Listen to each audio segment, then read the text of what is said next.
Hi, I'm Bruce Torrence, and this is Seeing the Symmetric Difference, a presentation for Bridges 2020, an organization dedicated to exploring connections between mathematics and the arts.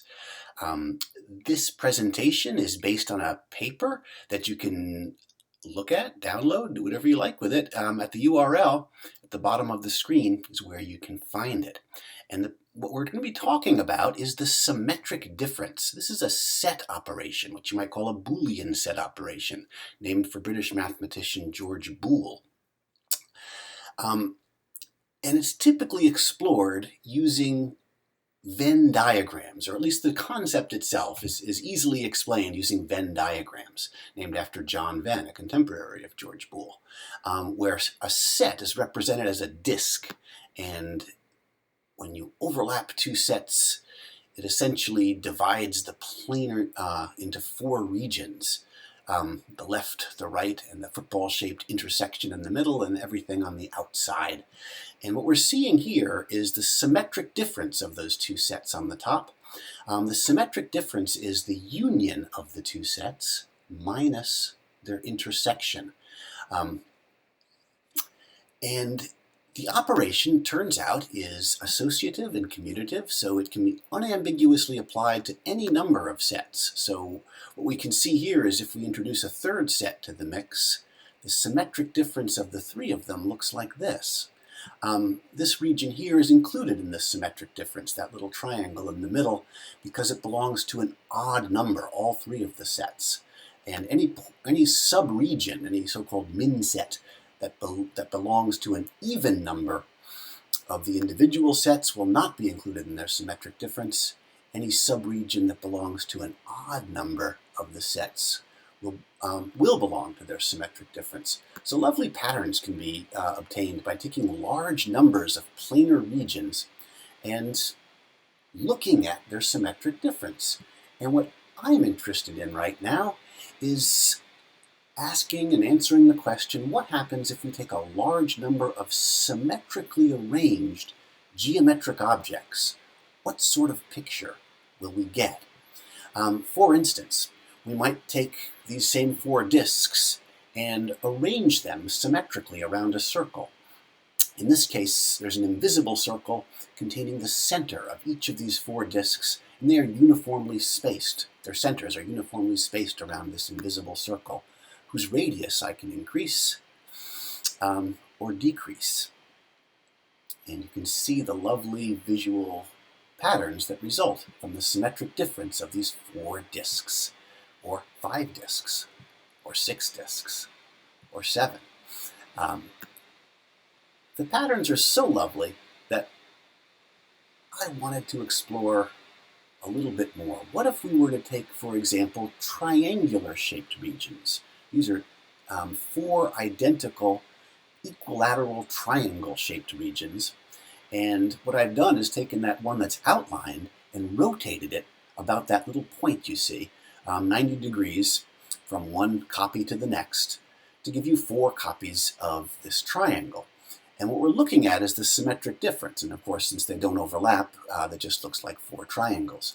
What we can do here, however, is move in real time the center of rotation and view the symmetric difference, and things get a bit more interesting. Quite lovely, in fact. So this little applet gives us a way to, in very efficient manner, explore the parameter space. What sort of things are possible? What if we had 5 disks, or 6, and we take their symmetric difference? It's incredible to me how quickly the situation changes from being very, very simple to rather complex. And the patterns, of course, since the individual shapes are uniformly presented around, in this case, a circle, just rotated around a circle, we're going to get a lot of symmetry in the resulting image. But the complexity of the resulting image is truly something to behold. So, in the spirit of exploring this idea a little further, what if we were, instead of taking a simple shape and arranging it around a circle, arrange it around some other closed curve that exhibits some symmetry? Here, for example, is a parameterization of a 7-lobed, let's call it a rosette. curve, the x-coordinate is given in the first coordinate position, the y-coordinate is given in the second, and the parameter t runs from 0 to 2 pi to close off the curve. And what we're going to do is place along this curve some squares. And we're going to place the squares so that their centers are touching the curve, and moreover, the squares are oriented so that one of their diagonals is actually tangent to the curve.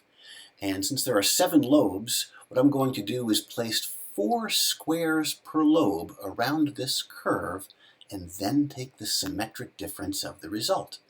So there's the first 4 squares, and then the 5th one will be on the tip of the next lobe, and so forth. And we'll go all the way around, taking symmetric differences as we go. And after all 28 squares have been placed, and if we then remove all the construction apparatus and just look at the pattern, just look at the symmetric difference of those 28 squares, we see a rather lovely pattern.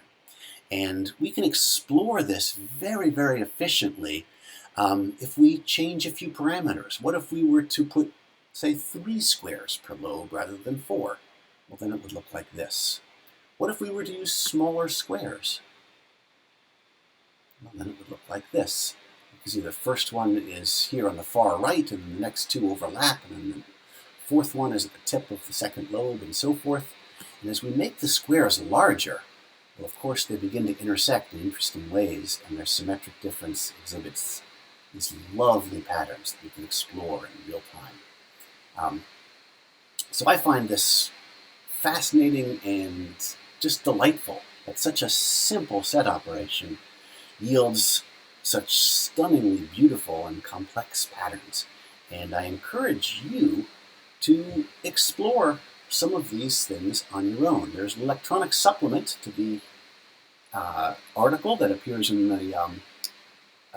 the Bridges Proceedings, and you're free to download that document. It's a Mathematica file, so you need the Mathematica software or Wolfram 1 software to actually interact with and explore these diagrams. But all these interactive figures I've been showing you are available in that document, as well as the source material for all the figures that appeared in the article itself.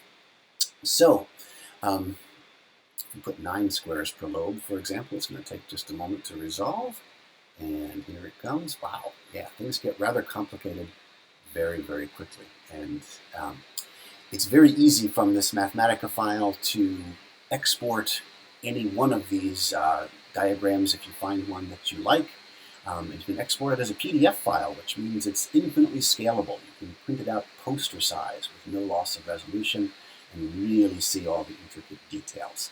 So I encourage you to play with these things if you are interested and have access to Mathematica. And I guess I'll just say thanks for watching, stay safe, and I very much hope to see you in 2021 at Bridges.